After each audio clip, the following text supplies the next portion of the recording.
প্রিয় দর্শক, আমাদের আজকের গন্তব্য দিনাজপুর জেলার ঘোড়াঘাট থানার বিন্নাগাড়ি গ্রামের শফিউল ইসলামের মাছ চাষের প্রজেক্ট। তিনি জানান বায়োফ্লক প্রযুক্তিতে মাছ চাষ শুরুটা বছর 2 আগে, তবে উনার যে প্রজেক্টে যাচ্ছি সেটা 7-8 মাস হলো মাগুর চাষ করে একজন সফল উদ্যোক্তা। তিনি জানায় বায়োফ্লক পদ্ধতিতে মাছ চাষ করতে গিয়ে অনেক ক্ষতিগ্রস্ত হন, এমনকি তিনি ঘরে বসে রুমের মধ্যে বসে একা চোখের পানি ফেলেন। পরে শফিউল ইসলাম নিজে ও অন্য কারো সহযোগিতায় পুকুরের মাটি, কলা, ডিম, বেকিং সোডা আরও অনেক কিছু দিয়ে, যা আমি কখনোই দেখিনি, সহজ উপায়ে, আমার মনে হয় এটা বায়োফ্লক নয়, একদম সহজ পদ্ধতিতে মাছ চাষ করে অত্র এলাকায় আলোড়ন সৃষ্টি করেছে। শফিউল ইসলামের এই বায়োফ্লক নয়, সহজ উপায়ে চৌবাচ্চায় প্রাকৃতিক পদ্ধতিতে লাভজনক মাছ চাষের 3টা ভিডিও হবে। ভিডিও ডেসক্রিপশনে আপনারা লিঙ্ক পাবেন, বিস্তারিত ভিডিওটি দেখুন। কৃষি এদেশের অর্থনীতির এক অতি গুরুত্বপূর্ণ খাত। আমরা বলে থাকি কৃষি নির্ভর বাংলাদেশ। প্রত্যক্ষ বা পরোক্ষভাবে প্রায় সবাই কৃষির সঙ্গে জড়িত, তবে প্রতিনিয়ত আমাদের দেশে বেকারত্বের সংখ্যা বেড়েই চলেছে। সেই সংখ্যা কমাতে পারেন আপনি, আমি, আমরা সকলেই। আর সেই বেকারত্বের সংখ্যা কমাতেই আপনাদের পাশে আছি আমি, কামাল আহমেদ, এবং একটি নির্ভরযোগ্য কৃষি অনুষ্ঠান NEBD। আসসালামু আলাইকুম ভাই। ওয়ালাইকুম আসসালাম। ভাই ভালো আছেন? এই যে আপনার প্রজেক্টে আসছিলাম, আপনার প্রজেক্টের বয়স কত? আমার এগুলো যেগুলো দেখতেছেন এগুলোর বয়স কম। আমার 2 হাউসের বয়স এখন প্রায় 7-8 মাস হচ্ছে। 7-8 আমার মাস। শুরুটা প্রায় 2 বছরের কাছাকাছি। আপনার প্রজেক্টে যাই একটু কম।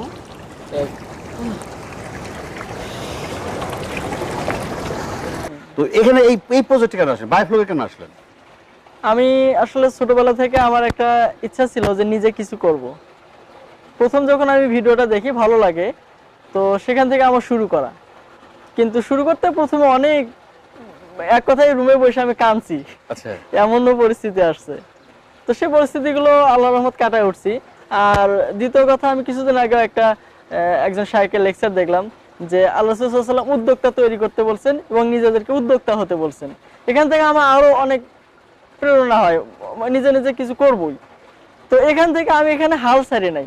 শুরুতে এ পর্যন্ত আমি যতটুকু দেখছি যে প্রায় 70-80% মানুষ বায়োফ্লক ছেড়ে চলে গেছে। ঠিক আছে, মোটামুটি অনেকটাই চলে গেছে, ধরে গেছে, অনেকই ভালো আছে। আমারও যে পজিশন এবং যে অবস্থান হয়ে আসছিল, টেকার কথা ছিল না। কারণ যা দেখছেন আমার বাড়িঘর বা সবকিছু, আমার কিন্তু খুবই খারাপ অবস্থা ছিল। তো সেখান থেকে একসময় মনে হচ্ছিল যে আমি এখান থেকে চলে যাব, কিন্তু মনে মনে যে ইচ্ছা শক্তিটা ছিল, আমি এখান থেকে কোনো সময় পিছপা হয় না। আপনাকে দেখে নেব। হ্যাঁ, আমি এটা দেখবো, মানে দেখেই নেব। সবাই দেখছে শুরুতে, যে অন্য ভিডিওগুলো তো আমি দেখছি যে যারা প্রথমে এটা শুরু করছে সবাই বাসা থেকে একটা উপাধি দিচ্ছে পাগল। তো ওই রকমই আমারও হয়েছে। যখন প্রথম শুরু করছি, আমার টাকা পয়সাই নাই, যতটুকু আছে ওটাই যদি এখানে আমি লাগাই, তো আমি পরবর্তীতে কি করবো যদি এটা না হয়। কিন্তু একটা আস্থা ছিল যে আল্লাহ আমাকে হারাবে না, ইনশাল্লাহ আল্লাহ আমাকে এখানে দেবে। আরেকটা বিষয় ছিল যে এটা তো নতুন না, বায়োফ্লকটা নতুন না, অনেক কিছু নতুন আছে, কিন্তু বায়োফ্লকটা নতুন না। ইন্দোনেশিয়াতে, চায়নাতে, তারপরে ব্রাজিলে শুরু, কিন্তু আমার জানা মতো ব্রাজিলে শুরু হয়েছে। ইন্দোনেশিয়াতে খুব সুন্দর করছে। আমি দেখলাম আমাদের দেশের যে সুন্দর আবহাওয়া, মাছে ভাতে বাঙালি সবাই জানে, কিন্তু আমরা এটা করতে পারতেছি না, এই জন্য আনসাকসেস। যদি সঠিকভাবে করতে পারি তাহলে সাকসেস হবে, এই ইচ্ছাটা নিয়ে আমি সামনের দিকে আগাতে। অনেকবার হুসুট খাইছেন, আমাদের ভাষায় বলে হুসুট, তার মানে অনিষ্ট করছেন অনেক। তো এটা একটু বিস্তারিত বলেন আমাকে। এটা বিস্তারিত হচ্ছে, এই আমাদের দেশে শিখানোর মতো সঠিক ব্যক্তি ছিল না। আচ্ছা আচ্ছা আচ্ছা। এটা কিন্তু অনেক কষ্টের ফল এক প্রকার বলতে গেলে। আচ্ছা, যখন শুরু করি অনেক ভুল তথ্য ছিল যেগুলো ব্যবহার করা হয়েছে, যার কারণে দেখা গেছে চিটাগুড়, আমাদের দেশের চিটাগুড় একদম বাজে, একদম খারাপ। শুরুতে কিন্তু চিটাগুড়তে আমাদের কার্বন সোর্সটা ব্যবহার করা হতো। এই আমি জানা মতে, আমি যতটুকু করছি, অন্যদেরকে আমি দেখি না, আমি নিজ উদ্যোগে কিন্তু আমি গুড়টা নিয়ে আসছি। আচ্ছা, আমার কিন্তু মোটামুটি কয়েকটা ভিডিও আছে এর আগে। আমি যতটুকু জানি এটা আর কি মানুষকে জানানোর চেষ্টা করছে, এটা করছিলাম। তো তাতে করে দেখলাম যে অনেক কিছু আমি জেনে ফেলছি পাবলিকের কথা, কিন্তু আমি কিছু জানি না তখন। তো এমত অবস্থায় যখন আমি চিটাগুড় ব্যবহার করতাম, তারপরে কার্বন সোর্স হিসাবে। তো যখন আমি চিটাগুলো দিতাম তখন দেখতাম মাছগুলো সব মাতাল। শুরুতে আমার তেলাপিয়া ছিল। আচ্ছা একটা কাহিনী যেটা হচ্ছে প্রথম একদিন আমি 3 কেজির মতো মাছ উঠাইছিলাম, সেটা আমার আব্বা মা দেখছিল। আচ্ছা দেখার কারণে তারা একটু নার্ভাস, অনেক কষ্ট পাইছিল যে আমার সম্পদ নাই, আমার টাকা পয়সা নাই, তো এতগুলো মাছ মারা গেল, না জানি সবগুলো যায়, স্বাভাবিক। জায়গা মানে শেষ। স্বাভাবিক। এমন তো অবস্থা আরেকদিন আমার একই সেম কাহিনী। সেদিন আমি নিজেও ট্যাঙ্কিতে বসে যখন নিচে হাতাইলাম, আমার চোখের সামনে মাছগুলো কেমন জানি অস্থির ভাব হচ্ছিল, মনে হচ্ছিল মাতাল হয়ে গেছে। তেলাপিয়া। তেলাপিয়া আচ্ছা উপর দিয়ে দৌড়ে বেড়াচ্ছে, তারপর মনে হচ্ছে পানিতে ছিটকে বের হয়ে যাবে এমন করতেছে। বুঝলাম না, পানি ছেড়ে দিলাম, নিচে নামলাম, নিচে দেখি যে মাছগুলো অজ্ঞান হয়ে মানে চলতে চলতে আমি মাছগুলো উঠাচ্ছিলাম। আহা সেদিন আমার নিজেরও চোখের পানি আর আটকাতে পারিনি, সবগুলো সুন্দর করে গোছায় পানির মধ্যে জাল সেট করে জালের ভিতরে ঢুকাচ্ছিলাম। তো মাছটা আমি ওজন দিয়েছিলাম প্রায় 5 কেজি মাছ। আহ, তো আমার এই টিনের বেড়াটা ছিল তখন এদিক দিয়ে, আর ওখানে ছিল আমার সেই ট্যারপোলিং এর ট্যাঙ্কটা। তো আমি স্ত্রীকে বললাম যে তুমি আমাকে এটা উপর দিয়ে ফিকা মারো, আমি ওই পাশে যাই, যে ওটা আমি রাখবো, কারণ আমার আব্বা মা যদি দেখতো সেদিন, আল্লাহ ভালো জানে কি হতো, তারা স্টকের রোগী। স্বাভাবিক। হ্যাঁ, তো আমি তখন ওই পাশে গেলাম, যায় ওটা ধরে আমি ধান খেতছে, এই পাশে ধান ক্ষেত, ওখানে আমি রেখে দিলাম। দেওয়ার পরে যখন সন্ধ্যা হইলো একটু, আমার স্ত্রী বলতেছে মাছগুলো তো বন্ধ হবে, কিছু করো। এরপর আমি রুমের মধ্যে বসে বসে বসে বসে কাঁদছি, কেউ দেখে না, মানে দেখানোর মতো কিছু নাই। পরে ওই মাছগুলো আমি আরেক সাইড দিয়ে নিয়ে আমার বড় আপু আছে ওর পাশে, ওদের ডিপ ফ্রিজে আমি রেখে আসলাম। রেখে এসে তারপর আবার মেনটেন শুরু করলাম, এটা কেন হলো। পরে দেখলাম যে চিটাগুড়ের সমস্যা। চিটাগুড়টা আমি জিবাই দিলাম, দেখে আমার মাথা ঝিনঝিন ঝিনঝিন করতেছিল। তো পরে চিটাগুড় বিষয়ে আমি প্রায় 15-20 দিন এটা নিয়ে আমি গবেষণা করলাম যে এটা কেন, চিটাগুড়টা এমন কেন, এমন তো হওয়ার কথা না, এটা তো আখ থেকে আসছে। চিটাগুড়টা আগে মানুষ মুড়ি মেখে খাইতো, আমরা খাইতাম, হ্যাঁ সকালে সকালে খাইতাম। আমি যেটা জানতে পারলাম যে চিটাগুড়ে ওই যে পচা আলু আছে না, পচা আলু, তারপর বালি, এগুলো ব্লেন্ড কইরা ওর ভিতরে মিক্স করে ওজন বাড়ায়। ও তো তখন বুঝলাম যে সমস্যাটা এখানে। আরেকটা সমস্যা শুনলাম যে এটা যখন 1 বছর শেষ হয়ে যায় তখন এটা ডেট অফার। আরেকটা বিষয়, তখন 10,000 লিটারে এয়ারোশন ব্যবহার করছে 003। আমি কিন্তু 3 দিয়ে শুরু করছি, বাংলাদেশে কে কে করছে জানি না, আমি 3 দিয়ে করছি। তো আমাকে এয়ারেশন যার কাছ থেকে নিয়েছিলাম তিনি বলছিলেন এটাতে কিন্তু হবে না, আমি কথা শুনি নাই, হবে না কেন, এটা তো এয়ারেশন। আর এখানে কি এমন কি আছে, মাছ তো পুকুরে ছেড়ে দিলে হয়ে যাচ্ছে, এখানে আবার এয়ারেশন দিয়েও যদি না হয় তাহলে কি। তো ওটা ওটা আরেকটা সমস্যা ছিল, এয়ারেশন কম থাকার কারণে মাছগুলো সবসময় ভেসে থাকতো। আমি বুঝতাম এটাই বাইরে মাছ ভেসে আছে, অনেক মাছ আছে, খাবার দিলে খাচ্ছে, কিন্তু 4-5 দিন পর আর খাচ্ছে না। তো এই যে পানি শুধু পাল্টাই শুধু পাল্টাই। তারপর লবণের কাহিনী একটা বলি। আমি লবণ কিনতে কিনতে বাজারে লবণ পাইকারি রেট থাকে হচ্ছে 13 টাকা 14 টাকা, আর আমাকে শেষে উনি লবণ ধরে দিচ্ছে 11 টাকা। মানে আপনি একটা হোলসেলার হয়ে গেছেন, পরিমাণ লবণ। ও মনে করেছে আপনি আমাদের বাজারে সেল করতেছেন। হ্যাঁ হ্যাঁ হ্যাঁ। তো বলতো কি করবেন আপনার, কতগুলো গরু, তো সে ভাবতো গরু কেন, আমি বলি না গরু না, আমি একটু মাছ চাষ করতেছি, ওখানে আমার লবণ লাগে। এত লবণ কি করেন, তো যে কালচার নষ্ট হয় আবার দেই, কালচার নষ্ট হয় আবার দেই। আর এখন বর্তমানে আপনি টিডিএস মাপেন, আমি সাধারণ কলেজ যে টিডিএসটা আছে আমি ওই টিডিএস মাপ করি। আর আপনি অক্সিজেন পাইপও না, খালি পাইপ লাগা দিয়েছেন, কিছু নাই, ন্যানো বল টেনা বল এগুলো কিছু নাই। ওই যে আমার শুরু থেকে একটা চিন্তা ছিল যে এয়ারেশন পাম্পের একটা শব্দটা কিভাবে কম হয়। তো যখন দেখলাম যে স্টোনের ফুটোগুলো ছোট ছোট সুইয়ের মতো ছিদ্র, সুয়েতে ধরা যায় না, দেখাই যায় না, সুয়ের ছিদ্র তো দেখা যায়, তো এটা তো দেখা যাচ্ছে না। তখন আমি একদিন করলাম কি, এই হাউজে আমি ন্যানোটিউব সেট করে দিছি, আর এটাতে আমি সেট করার আগে করলাম কি, শুধু একটা পাইপ আমি পানির দিয়া একটু পাড়া দিয়ে ধরলাম, এয়ারেশন চলাইলাম, দেখি এটা যা হচ্ছে তার ডাবল এয়ারেশন এখানে পাচ্ছি। আচ্ছা আচ্ছা, বাতাসটা অ্যাকুরেট হচ্ছে, বেশি হচ্ছে। হ্যাঁ অনেক অনেক। যখন এয়ারেশনটা আমি চালাইয়া দিলাম তখন দেখি পুরো পানিটা একটা আপাল সৃষ্টি করছে।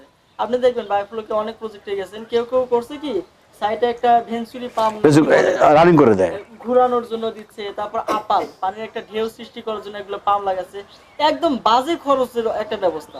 এখানে কিন্তু বায়োফ্লোকে আরো খরচা বাড়ায় দিচ্ছে। তারপর এই যে চিকন চিকন পাইপগুলো যেগুলো 1 টাকা 1.5 টাকা হাত, সেগুলো মেলা 4 টাকা 5 টাকা 6 টাকা হাত বিক্রি করতেছে। ন্যানো টিউব শুরুতে যখন বাংলাদেশে আসলো 1 হাত বিক্রি করতো 25 টাকা 20 টাকা, সেটা লাগাইলে হচ্ছে প্রতি ফিট আপনার 130 টাকা। আমি নিজে কিনছি এবং যারা আমার কাছে কিনেছে তারা আমি দিছি। পরবর্তীতে আমি করলাম কি ওটা দিলাম, দেখি ডাবল, ওটা ঢুকলাম, ঢুকে সবগুলো খুলে আমি ওটাতে সেট করে দিলাম চার চার সাইডে, দেখি যা ছিল তার ডাবল। আমার এয়ারেশন পাম্প থেকে প্রায় মনে হচ্ছে যে ওরা একটা নিঃশ্বাস পাচ্ছে। মানে পাম্পটা ভালো থাকলো। পাম্পটা ভালো মানে আমার সাউন্ড নাই। পরে আমি দেখলাম মুখের মধ্যে যদি ফু দেই তো একটা জাম, যদি হাত দিই তাহলে জাম লেগে থাকতেছে, আর যদি শুধু ফু দেই আমি খুব আরামসে ফুটে বের করতে পারতেছি। তো এইখান থেকে আমার নলেজটা আসলো যে না, এটা করা যাবে। আপনি সিঙ্গেল লাগা দিলেন তো? সিঙ্গেল লাগাই দিলাম, এয়ারেশনও ভালো পাচ্ছি, ডিওলে বলি ঠিক আছে। যেখানে আমার এই 15,000 লিটার লাগতো মিনিমাম, এটার থেকেও বড় পাম্প লাগতো। এটা তো চলে, কিন্তু এটার থেকে বড় পাম্প লাগতো, কিন্তু আমার এটাতে এখন আর বেশি হয়ে যাচ্ছে। তো সফলতা কিভাবে আসলো, মানে আপনি ব্যর্থ থেকে সফলতা কিভাবে পাইলেন সেটা বলেন একটু। তখন যখন দেখলাম যে ওই সমস্যাগুলো হচ্ছিল, তারপরে অ্যামোনিয়াটা কাটায় উঠলাম। আচ্ছা। তখন আমি গুড় ব্যবহার করা শুরু করলাম। তখন আমি অ্যামোনিয়াটা কন্ট্রোলে রাখতে পারলাম। কিন্তু তখন আমার আরেকটা দেখতেছিলাম যে গন্ধ। আচ্ছা আচ্ছা আচ্ছা। অ্যামোনিয়া কন্ট্রোল আছে, সবকিছু কন্ট্রোল আছে, কিন্তু পানিতে গন্ধ। আচ্ছা। গন্ধটা কিসের জন্য হচ্ছে এটা তো জানতাম না।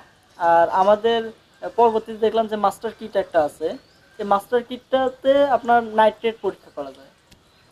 তো আমি যাই হোক, একটা বিষয় না বললেই নয়, বাংলাদেশে আসলে যারা বায়োফ্লোকের জনক বলা হয় তারা কিন্তু উঠে আসে নাই, তারা কিন্তু ক্যামেরার সামনে আসে নাই, এটা কিন্তু মানতেই হবে। কিন্তু যারা বায়োফ্লোকটাকে বিজনেস হিসেবে নিছে তারা কিন্তু দেখবেন যে সবাই ক্যামেরার সামনে চলে আসছে, এবং তারা খুব হয়তো কিছুদিন পর তারাই সরকারি পদক পাবে, আমি যতটুকু ধারণা করি আমাদের দেশের যে অবস্থা। তো এরকম কিছু লোকের সাথে আমার সম্পর্ক হলো, যোগাযোগ হলো। একজনের কাছে শুনলাম যে শাফিউল ভাই, নাইট্রেট গ্যাস কি আপনি চেনেন? না, চিনি না। তখন তিনি বললেন নাইট্রেট গ্যাস একটা আছে, যেটা কিভাবে ঠিক করা যায়, যে এটা নাইট্রিফাইং ব্যাকটেরিয়া হয়, কোথায় কোথায় পাওয়া যায় এটা জানলাম আরেকজন এসএ কোম্পানির, হয়তো আল্লাহ ভালো জানে, যদি হাসান ভাই দেখে থাকে, আমি হাসান ভাইয়ের উদ্দেশ্যে বলতেছি, এসএ কোম্পানির হাসান ভাই, উনি আমাকে বললো যে দেখো, উনি আপনি করেই বলে, আমার অনেক বড়, তো বললো আপনি যে ব্যাকটেরিয়াগুলো পাবেন যেখান থেকে, সেটা হচ্ছে পুকুরের কাদা থেকে পাবেন। তারপর হচ্ছে গরুর যে ছোট্ট একটা ভুঁড়ি আছে, ভুঁড়ির অসংখ্য ব্যাকটেরিয়া থাকে, জীবন্ত ব্যাকটেরিয়া, এখানে পাবেন। বাঁশের গোড়া থেকে পাবেন, আতপ চাল থেকে পাবেন, দুধ থেকে পাবেন, কলা থেকে পাবেন, আনারস থেকে পাবেন। তো আমি এত কিছু করার পর আমি একটা ফল পাইছি। তারপর সব থেকে যেটা ভালো ফল পাইছি, যে পুকুরে মাছ চাষ হয় এই পুকুরের যে উপরে লিকুইড কাদাটা আছে এটাই। পরবর্তীতে দেখলাম ডক্টর ইউরন স্যার, ওনার বই যারা পড়ছে তাদের কাছ থেকে আমি যতটুকু জানতে পারলাম যে এই উনি কোথাও এই যে আপনার প্রোবায়োটিক নিয়ে যে একটা বিজনেস চলতেছে, এই প্রোবায়োটিকের কথা কোথাও উনি বলেন নাই। উনি যেটা বলছেন, উনি এইভাবে সংগ্রহ করতে বলছেন। তো আমি এই পুকুরের কাদাটা থেকে, লিকুইড কাদা থেকে খুবই ভালো ফল পাইছি। এটাতে যখন আমি এফসিও বানাইলাম, বানায় ট্যাঙ্কে প্রয়োগ করলাম, তখন আমি জীবন আপনি এফসিও স্টাবল নাম্বার তৈরি করেন? হ্যাঁ হ্যাঁ হ্যাঁ, ওটাতে আমি তৈরি করলাম। করার পর যখন আমি এখানে প্রয়োগ করলাম, খুব ভালো একটা রেজাল্ট পাইলাম। তখন আমার মাথায় আরেকটা জ্ঞান আসলো যে আচ্ছা, এখানে পুকুরে মাছ ছাড়তেছি, অ্যামোনিয়া নাই, গন্ধ নাই, মাছ হচ্ছে, কিন্তু এখানে হচ্ছে না কেন? এখান থেকে আমি আরেকটু কয়েক ধাপ আমি আগে গেলাম, যে মাটি, ওটা আমি যখন দিয়ে ফল পাইলাম, গন্ধ শেষ, অ্যামোনিয়া কন্ট্রোল হতে একটু লেট হয়, কিন্তু পুরোপুরি হয় না, মানে নাইট্রেট গ্যাসটা পুরোপুরি হচ্ছে না। তখন আমি এর তলাতে কিছু কিছু মাটি দিলাম, মাটি বলতে খাবলা খাবলা একটু একটু একটু করে মাটি দিলাম। আমাদের এখানকার সাধারণ যে মাটিটাতে সার পানি দেওয়া হয় না, এই মাটিটা দিলাম, দিয়ে তারপর আমি আলাদাভাবে আবার এফসিও তৈরি করলাম। করার পরে আমি এখানে যখন প্রয়োগ করলাম, ফাটাফাটি খুব সুন্দর রেজাল্ট পাইলাম। তো তখন থেকে আমি বুঝলাম যে হ্যাঁ, পুকুর, আমি পাইছি যে পুকুর এবং বায়োফ্লোকের মাঝে কোনো তফাৎ নাই, একই।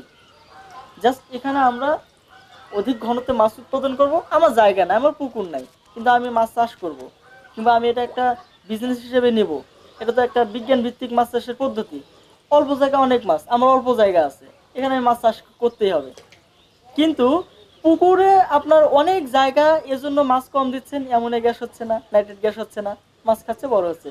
এখানে মাছের ঘনত্ব বেশি দিচ্ছেন, অনেক মাছ এক জায়গায় থাকার কারণে অক্সিজেন ঘাটতি হচ্ছে, যার কারণে অক্সিজেন দিচ্ছি। কিন্তু এই মাছটা চাষ করার আগে যেটা আপনাকে লক্ষ্য করতে হবে যে এই মাছ চাষের আগে পানিটা তৈরি করে নিতে হবে, পুরোপুরি পানিটা তৈরি করে নিতে হবে। যদি পানিটা আপনি তৈরি করে না নেন, মাছ চাষ করা অসম্ভব। আপনি কি পানিগুলো প্রথমে একবার তৈরি করে নিছেন? একদম তৈরি করে নিচ্ছি, এরপরে তৈরি করেন নাই? এরপর আর তৈরি করে নিই। এবং এমনকি আমি এখানে এখন সব পানিও যদি ছেড়ে দেই, নিচে যে একটা স্তর থাকে হালকা পাতলা পানি, মানে পুকুর যেমন সেইসা আবার পানি দিয়ে মাছ চাষ করলে কোনো সমস্যা হয় না, আমার এখানে অটোমেটিক ওইটাই হয়ে গেছে। সাকসেসফুল বায়োফ্লকে মনে করেন? ইনশাআল্লাহ। আমি কিন্তু আরেকটা বিষয়, আচ্ছা আচ্ছা আমি কিন্তু শুরুতেই অনেক বড় করি নাই। আচ্ছা আচ্ছা আচ্ছা। কারণ আমি যখন দেখলাম যে একটা হাউস করে এখানে অনেকটাই কষ্টের বিষয় আছে, যদি আমি পিছপা হয়ে যাই তখন কিন্তু পুরো ইনভেস্টটা আমার বৃথা।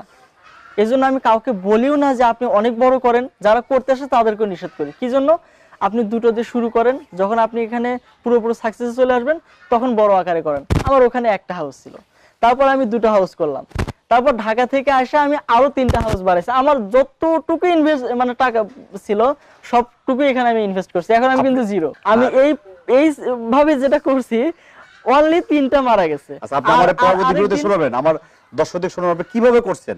আপনি সফলতা হলেন কিভাবে ট্যাঙ্ক তৈরি যাব না, আমি ট্যাঙ্কটা আপনি যে কেউ তৈরি করতে পারেন। পানিটা কিভাবে তৈরি করছেন আপনি, টিডিএস কিভাবে করলেন, তারপরে মাছ কিভাবে ছাড়লেন, এই রুজে শুনবো। ঠিক আছে, আপনি এর পরবর্তী ভিডিওতে। প্রিয় দর্শক, আমরা শেষ করতে যাচ্ছি আজকের পর্ব, কারণ পরবর্তী পর্ব জানেন A to Z আমার ভাই কিভাবে সাকসেসফুল হলেন, কিভাবে পানি তৈরি করলেন, কিভাবে পানি প্রিপারেশন করলেন, এবং উনি যারা বলছেন এফসিও তৈরি করছেন দেখাবেন, উনি প্রোবায়োটিক দেখাবেন, A to Z দেখাবেন। আমাদের সাথে থাকেন। প্রিয় দর্শক, আজকের মতো এখানে শেষ করছি। সব ভালো থাকেন, সুস্থ থাকেন, সুন্দর থাকেন। খোদা হাফেজ।